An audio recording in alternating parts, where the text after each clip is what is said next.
Welcome back to the Junk Room, everybody. It's me, the Junkman, coming back at you, where I'm going to tell you about one of the worst action figure lines I think ever made. Now, before we get started, as always, you can support the channel by becoming a Patreon supporter or YouTube supporter. How you can do that is in the description below, or you can go to, I keep saying junkman.com, but that just takes you back here. Go to the description below. There you can find a link to a t-shirt shop where we got t-shirts. We even have mugs like the Star World mug. You know what Star World is? If you do, you love this mug. If you don't know, then you're not going to love the mug, so why even explain it to you? You can also get shirts like this that says win one for the zipper. That's a one. That's a win-one for the zipper, not win I for the zipper. My friend Russ keeps saying it looks like it says win I for the zipper. And he also told me that it's not a known quote. The quote comes from the movie Airplane, one of my favorite comedies. And I love that quote. And he says it's a quote that no one knows. So it's not even worth making a shirt for. But to me, that's the best kind of quotes. The ones that's only certain people get, you know, the real hardcore Airplane fans. Do you know win one for the zipper? Or maybe it's just too obscure for even you guys. Thanks, Russ, ruining this shirt for me. Now, let's go back to 1976. It was a crazy year. You could buy a house for about $42,000. If you were renting, rent would cost you about $200 a month. And for about 21 cents, you could fill the tank of your car. Well, fill the gas tank in your car. I can't speak. And on television, Betty Ross was sewing it all up thanks to Maude. And Rocky was beating up the competition at the box office. And for toys for 1976, kids were trying their best to stretch Armstrong so long that he would crack in two so people could see what was inside Stretch Armstrong. What was it? And other kids were doing badass donuts on their green machine. It was a great year. A great year for toys, movies, television, and more. But not all the toys that came out were great. Now, this was 1976, the bicentennial year. Everyone was hung up on the bicentennial, the revolution, the founding of America. It was a really big deal in 1976. And the RT Toy Company wanted to have a little piece of that pie. So they released, get this, you ready for this? Well, you already know, you saw the title and the thumbnail. But if you didn't, they released American Revolution action figures. Now, if this was released today, you could say, so what? That's called today adults buy action figures. But we're talking 1976 here.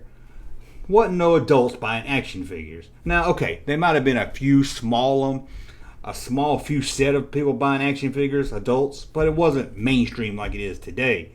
I mean, you might have had that former PE coach, recent divorcee down the road. He might have bought action figures and he would let you come in and look at them if you sat on his lap. I don't understand why he wanted everybody to sit on his lap. Can anybody explain? Was that guy in everybody's neighborhood or just mine?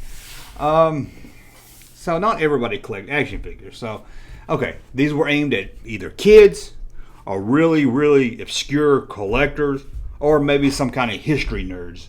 But I don't even think history nerds were buying action figures unless maybe they were teaching history in the second grade and was going to do a show with them or something. But anyway, in 1976, the RT Toy Company released American Revolution action figures. And to me, it might be one of the worst action figure lines that's ever been made. So the RT Toy Company made action figures based on old famous dead dudes. Just what every kid wants to play with. So let's take a look at each figure in the set. There's Benjamin Franklin that looks like he's dressed like Prince. Then there was the guy that shot a bear when he was only 3. At least that's what the theme song told me. I don't know if that story's true. And here's Daniel Boone. Although I don't think he comes with a coonskin cap. And to me, you're not Daniel Boone if you don't have a coonskin cap. The father of our country got an action figure with George Washington. John Paul Jones, whoever that is, seems to be the rarest figure of this set, as I only could find one picture of him online. Marquis de Lafayette. I'm sure I said that wrong. It wasn't a very fun looking action figure, and Nathan Hale didn't put much action in the action figure line. Patrick Henry came with a coat that looked like he stole it from the Mad Hatter. And I'm sure kids were very disappointed to find out their Thomas Jefferson figure wasn't married to Wheezy and didn't live in a deluxe apartment in the sky.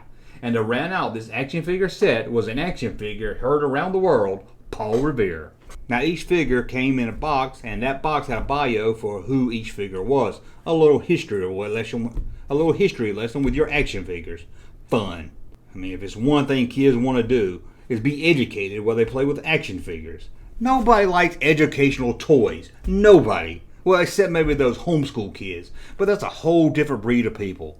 If you're a homeschooler kid, you know what I'm talking about. You guys are odd. No offense.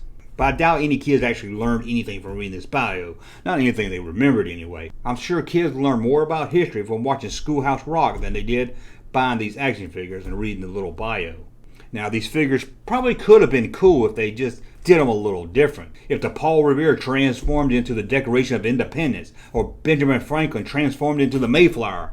Now, see, that would have been kind of cool. But no kid was going to be cool with these figures. These were the nerdiest of nerd figures they ever made. No kid would have went to school with his Nathan Hale action figure.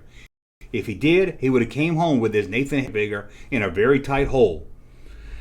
These are the worst figures ever made, or at least one of the worst action figure lines ever made. I'm sure there's more. I'm sure there's even a worse one, but I hate to think of what that might be. What's so bad about these, besides their dorky? Well, one, they have no play value. No one's gonna play Benjamin Franklin and Paul Revere. They have no cool factor. There's no way you're looking cool as a kid playing with these figures. And even today, they have no collectability value. You can find these on eBay, the complete set. We're talking figures that are over 40 years old. A complete set of all the figures still in the box. The whole set for $40. That's less than $5 a figure. So again, no play value, no cool factor, and no collectible value at all. This line stinks. This is one of the worst action figure lines I've ever seen. And that's why I just had to talk about it. Now, according to the package, it says it's not recommended for kids under 3. But if you ask me, it shouldn't be recommended for kids over 3. The only one that might get any value out of these toys is someone under 3, where they can chew on the head or something. This is a bad action figure line. Now, I guess they do look like the characters they're based on, but I have no real pictures of those people, so I'm not sure. I don't carry around a $100 bill, so I don't know what Benjamin Franklin looks like on the top of my head. I only seen drawings. That's a look at what I think is probably one of the worst action figure lines ever made. Do you know an action figure line that's even worse than this?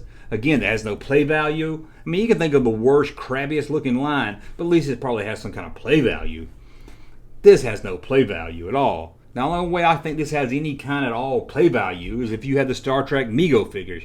You could have Benjamin Franklin and maybe Paul Revere and some of the other ones beam aboard the Enterprise because there's a rip in the fabric of time or something.